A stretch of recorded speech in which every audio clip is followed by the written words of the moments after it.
Hi, my name is Viktor Zashev, and I have been stuttering for the lion's share of my life. But quite recently, I have actually stopped worrying about my stutter. Right now, I can't remember the last time that I genuinely embarrassed myself because of my stutter. Don't you think that this outcome is the dream of any stutterer? Can you say that if somebody has stopped worrying about their stutter, they have overcome it? What does overcoming a stutter actually mean? Well, in this video, I am going to propose my own definition for that.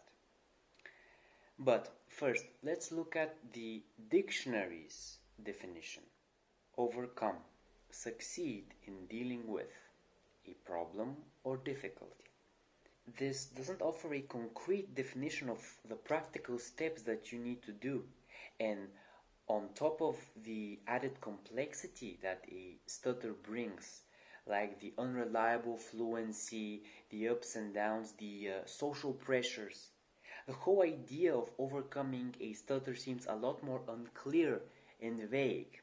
But I think more people who stutter should define overcoming their stuttering as finding a way to live with your own stutter, no matter how severe it is, rather than actually trying to stop it completely. Your stuttering won't go away if you don't change your thinking about it. That's why if you set a goal like stopping my stutter completely 100% of the time, not blocking on any word, you are going to feel more stressed. You will constantly be on the edge, stressing yourself out not to stutter. And when you do stutter in a particular event, a particular situation, in the future, you are going to avoid doing that again. You will catch yourself stuttering even more and more. You will traumatize yourself even further because right now in your mind you have a story, a embarrassing stutter story that you constantly bring up in your mind when you're trying to sleep or when your mind is quiet, when you have no distractions. You feel cringy, you feel embarrassed even after weeks after it has happened. By trying to be perfect 100% of the time, you will only be creating more of these types of stories. You will only be strengthening the belief that you can't do a particular activity because you were born that way. Your stutter will prevent you from doing that. Like, for example, can you imagine yourself delivering a presentation without any worry, without any blocks, without any embarrassment? Because if you haven't done so in your life, if in your mind you don't have even one successful attempt at presenting without blocks or without embarrassing yourself, well, you don't know that you can do that. Now, you may believe me if I tell you every stutterer can. That is true. But in order to prove that, you have to do it yourself. You have to know for certain that you can do it. Or you may think that you can't read something in public without embarrassing yourself, without sounding like a first grader, without constantly blocking on every third word, without your classmates staring back at you with empty gazes, with the stonewall expressions. How many other negative beliefs like that do you have in your mind right now? How many steps are you right now from total voluntary isolation because of your stutter?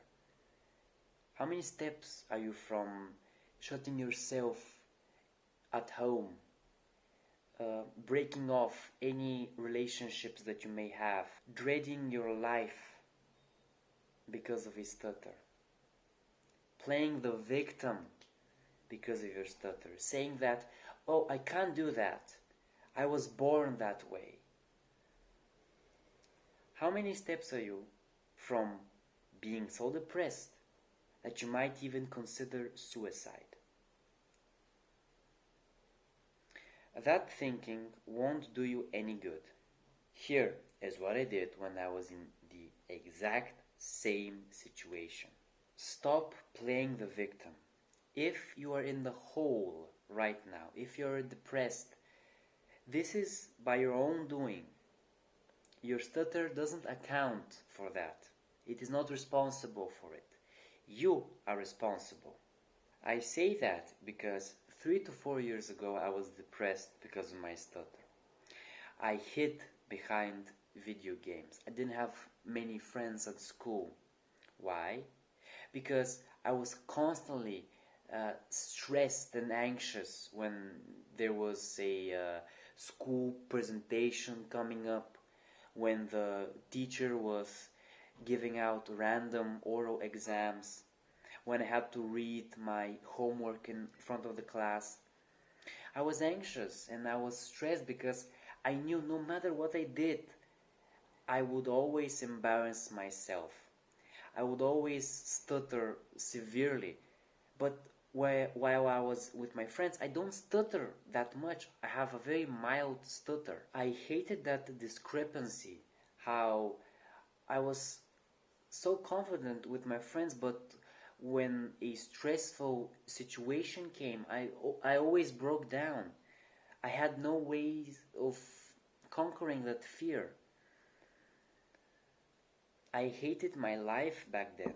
Right now, in this moment, I do not fear, I do not think about my stutter. I pursue other hobbies. I don't just sit around and play video games all day. I love social interactions now. School is, because of that, more fun, not as dreadful. I am not stressed. My heart doesn't beat very fast before each presentation or public reading. And all of this progress took a lot less time than I had previously imagined. It took me around 2 years. And for more information on what I did to improve during these 2 years, you can watch this video. Next, imitate non-stutterers as much as possible. Okay, so right now you may be sad because of your stutter. What do other people do when they're sad? They try to fix the problems in their life. Maybe that's why you're watching this video right now. So if a person is unhappy about their own body, they go to the gym. They stick to the gym for 2 years, and after that they don't feel as bad about their body as they did before. What if they're sad because of their failing grades? Well, they skip the video games and they study more. They watch YouTube videos on that topic instead of playing. What if they're lonely? Well, then they try to be more interesting. They develop new hobbies. They make new friends. What does any successful presenter in your class that you know do before each presentation? Well, they prepare. They go through the whole material. They write out all the information like a script, like they are an actor and they're delivering a performance. They memorize what they have to say. They write a plan for each slide, what to point to, what to say when they point to an image, when to switch slides, what to ask the audience, what to say when they're being questioned. And they do that many times alone, without you ever seeing this effort behind the scenes.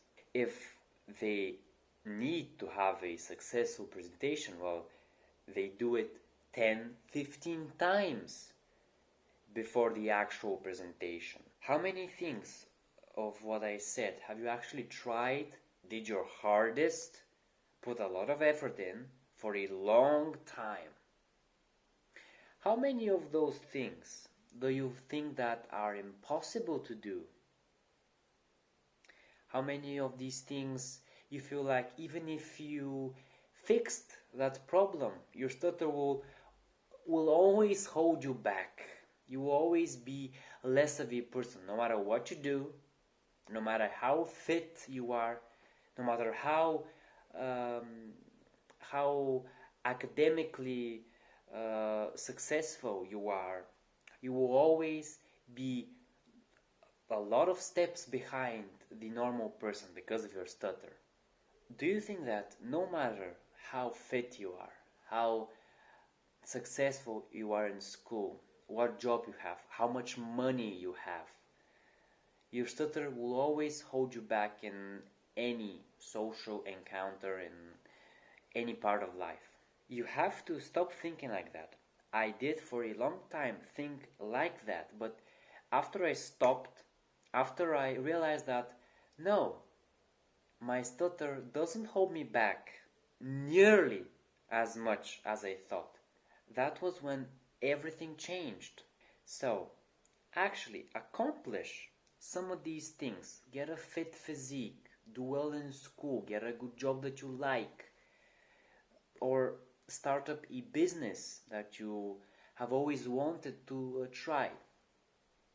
And then, when you have accomplished maybe one of those goals, this long time goal that you have always had, then tell me that your stutter is holding you back, that there's nothing you can do about it. You will be surprised that when you actually start putting in effort, despite a thought at the back of your mind that this is pointless, because your stutter will always overshadow any success that you might have. Despite this thought existing in the back of your mind, you try it anyway. You can't imagine how many benefits you can earn by doing this. For example, when you get fit, there is such a thing as the attractive bias. People are going to treat you better if you look like you take care of yourself. People are going to try to make friends with you more often because you look healthy. Increase your social circle, you are going to feel less lonely, and all of these things are going to make you stutter less. But you started right here wanting maybe a six-pack or a bicep vein. But now you are here, you stutter less, but you could never imagine the end result. Also, on that point, I have never used any speaking techniques because think of it this way. As a stutter, you want to be fluently speaking, right? Well, ask a person who doesn't stutter, who you think has a fluent voice. Ask them if they use any speaking techniques. They will say, of course not, and they will look at you funny. Well then, if you want to be like them, why use this crutch, this support that is actually pretty ineffective? Personally, I have only tried maybe one or two speaking techniques once or twice, like during my speech therapy sessions. Because if you've ever tried using them in real life, you'll quickly realize that they're not practical. Or when you are in the moment, in front of the people, you don't remember using them. And also, if you're focused on your speech and how to use a technique that you have learned, well then you won't be focused on what the other person is saying, or you won't be focused on actively listening. Like I had this same problem when I was trying to introduce myself because of the fear that I had when I tried to say my name and all the techniques that I had learned. quite often I didn't hear or I didn't register the other person's name, and it just makes everything awkward. So don't use any speaking techniques because, as I said, they're not very practical, and in the long term they won't do you any good. And the final and most important point, just don't overthink your stutter. In order to conquer your stutter, you mustn't think of it like the lifelong enemy that you had, or the big boss if you play video games. You don't have to think of it as the one thing that is holding you back from every good thing that other people may have in life. Now, practically, if right now you want the simplest way to conquer your stutter, here it is. 1. Get a fit body. Work out for 2 to 3 years and you will be proud of how you look and you won't ever think of your stutter as a bad thing anymore. And 2, coupled with the first point, just prepare all you can before each presentation or public reading. That's it. I have made multiple videos on how to do the first point and how to do the second point. If you have any questions, please watch them. That plan is exactly what I did for 2 years to improve my stutter drastically, my confidence, my physique, everything. My whole life improved during these 2 years. That plan is why I am talking to you today and not stuck being depressed and wasting my time all day like I did 2 to 3 years ago. And if you want my help to accomplish that result faster than me, to reach your worry-free stutter faster than me, click the link down below for my personal one-to-one coaching right now. You can watch this video for more stuttering self-improvement, you can subscribe to the channel, and you can have a nice day. Because having a stutter isn't that complicated. Cut that out, that's stupid. It is complicated, of course.